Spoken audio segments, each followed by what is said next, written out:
معناتهم أنها اللي لك عبيتي هذا اللي جمرنا لنا ما أنت اللي هم يلاقي شلاك بيدتي يعني كده قرون بيلله أو حزن للنو ولا حزن نو قرون للنو ما أنت هذي شو شاني بدا مش لا ورا ورسي بتعمي أتورا ور لا زين بلا ما ركسي تقول لي أو كومنتي تصح فيهم متشم دا أخذت من يخون نجار صبو نجار حساب متشم أو سوشيال ميديا إنه يخص خطر سوشيال ميديا إنه بتاع حرقة أنا بتاع مثل إذا أنا في فيسبوك نا فيسبوك ناتي مالتي بتاع حرقة ناوي أنا سوشيال ميديا بتاع بيتل بزحزي أبزحزي مالتي بتاع مي حرقة ناوي أنا حمزر الأخوة مالتي هذا سؤال تقول أب ولا قالوا ولا ብጣዕሚ ሓደገኛ ኣብ ኢትዮጵያ ማለት እዩ እዚ ብጣዕሚ ኣነ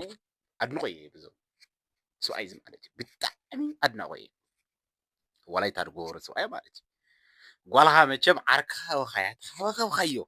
ዓርክኻ ወኻያ ተኸባኸብካ እንድሕር ከምዚ ዝገብረካ ተኮይኑሲ እንታይ እስኻ ዶ ከመንጥልዎ ዶ ምናልባች ሰብኣይ እስኻ ዶ ከመንጥልዎ ዶ ኮዩ እዛሲ ታትለኹም ደቂ ከምዛ ነገር እዛ ከለብ ዓድና ትኸውን ጓልኻ ሰበይትኻ ዝደፈረልኻ መሸኑ ትቆርፆ እንዳይካ ሽኳር መሸኑ ይኮነ ክትቃትለሉ እዚ ሕጊ እዚ ከዚ ሰብኣይ እዚ ከዚ ጎለን ኮይኑ እዚ ከዚ ብስሩ ክሽለብ ነዎ ባህሊ ብስሩ ተሸላሚ ክኸውን ነዎ ብስሩ ተርእት ክኸውን ነዎ ብስሩ ተርእት ብሎ እዩ አብይ አህመድ ሆይ አየው በእናትህ ይሄ ሰውየው በጣም አደገኛ ሰውዬ ነው። በጣም ነው ያደነቅ ነው። ለልጁ ልደፍራት ብሎ ሳገኘው የደፈራት እያገራገራት ትንሽ ልጅ ናት። ከዛ በኋላ ምንድነው ያደረገው? እንዴ እናትና ብሎ ፈረከሰውና ና ብልት አንተ ምንም ጥቅም የለህም ማለት ነው። ሳዚ ጥቅም የብልሃይ ምንም ዋጋ ስለደይብልሃ ንዓማ አና አውሪ ጨብጥዎ ከምዚ ዘለል ዋይ ብርጋው በጣም ሓደገኛ ሰብ ማንም ሰው አይገብራ ይዛል ማንም ሰብ ደይገብራ አይገብሩዋችሁ ማንም አብስኸ ትገብሩዋት አረ እዛ ነገር ዛሲ ትገብሩዋት አረ አይትገብሩ መቸም አይትገብሩ ሰብኣይ ግን እስኻ ወጋ የብልኻ ናይ ዓርካ ጓል ዓርካ ማለት I don't know ኣብ ዓድና ከዚ ዓርካ እንትትብሉ ክዳን ዓርካ እንዲያም ኣይትዋስን እንዲያምሲ ኣይትዋስን ውስብትለስ ይኽልክለካ እዩ ዓዲ ዓርክቲ ኮይናቶ ዓዲ ሓያ ኮይና ዓዲ ዓርኪ ተብለካ ብጣዕሚ ኢኻ ትተሓላለየ ማለት ዓዲ ዓርኪ ማለት ዓዲ ሓያ ማለት በቃ እዚ ተለመደ ኣብ ዓድና ማለት እዩ እዚ ስሪ ብጣዕሚ ሃምሳ ዓይነት ኣጓላት እያ ደፈርኩም ትኸዱ ኣለኹም ሰባት ወዮ ኣለኹም ኣጓላት ደፍርኩም ትኸዱ ኣጓላት ኣባላሽኩም ትኸዱ ሕደጉ በጃኹም كلكم كذا سؤال زي تمهاروا كذا سؤال زي تمهاروا كذا سؤال تروي وش بدم بقولكم ما تخاطر شو تخاطروا نبتي عليه بسونا بلنا نوعك صار نموت يا ده إسكيديو هاي بياتي نايسا شنو أنا حريقة ناي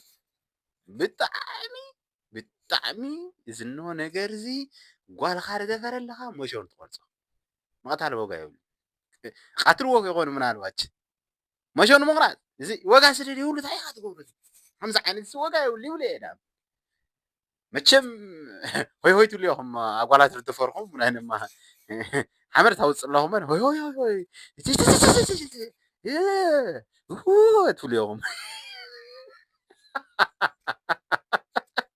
بتعب حرقኛ ባይዞን ተዋሳተሉ ወታይ ብጣዕሚ ኢና ናመስግን ተንኪዩ ብጣዕሚ እዝኖ ተሸላሚ ብልና ኣቕራይነና ተሸላሚ ኢትዮጵያዊ ሪከርድ የሰርፍ መጀመሪያ ኃይሌ ገብረስላሴ ቀላልሳ ነበር። አሁን ደግሞ ይሄ ሰውየው በጣም አደገኛ ሰውየው ተሸላሚ ሆኗል። ተሸላምነ በጣም ነው በጣም ለሁሉን እንድስፋፋ እንፈልጋለን። እንደዛ አይነት ካገኘው ለልጅ የምደፍር በተለይ ትንሿ ልጅ የምደፍር እንደዛ አይነት ወራዳ የሆነ መቁረጥ አለበት። በቃ ልጆች የምደፍር ልጆችን ማሳቃይ ማየውን ነገር መወገዳታ ብለን ተንኪዩ እናመሰግናለን። ይሄ ደግሞ ሚዲያ አሰብ በጣም ነው የምንፈልጋችሁ። ተንኪዩ እናመሰግናለን። ሁላችሁ ሰላም ሁሉልን። በጣም ነው የምናመሰግናችሁ ወደድ ልጆች።